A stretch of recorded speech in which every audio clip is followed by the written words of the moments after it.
අද මං ඔයාට කියලා දෙනවා බණ්ඩක්ක කරියක් ගොඩාක් රසට හදාගන්නේ කොහොමද කියලා. පෝෂණයනුත් වැඩි මේ බණ්ඩක්ක කරිය අපි බලමු කොහොමද හදන්නේ මොනවද අපිට ඕන වෙන්නේ කියලා. ඕන කරන දේවල් ටික සේරම දාලා තියෙන්නේ. subscribe කරලා වීඩියෝ එක බලන්න එකතු වෙන්න.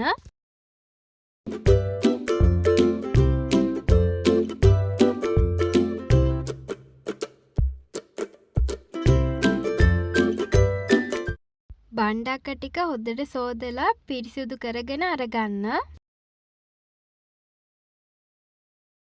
බණ්ඩක්ක ටික පොඩි කෑලි වලට කපාගෙන උයාගන්න ඇතිලියටම දාගන්න.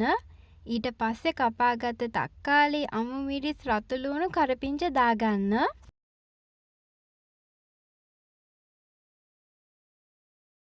කහකුඩු තේ හැදි කාලයි.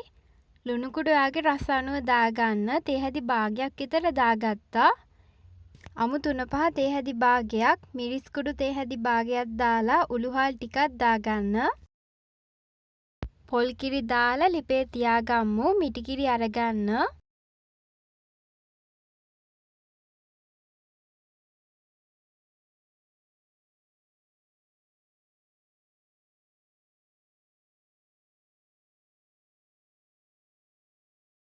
පියනෙන් වහන්න නැතුව මේ විදිහටම තැම්බෙනකන් තියාගන්න. කරිය නටාගෙන එද්දි අපිට බිත්තරයක් එකතු කරගන්න තියෙනවා. රස ගුණ වැඩි වෙන්න මම බිත්තරයක් එකතු කරගන්නවා. බිත්තරයක් දාලා හදාගත්තාම හරියම රසට එනවා. ඒ වගේම හොඳ පෙනුමක් තියෙනවා.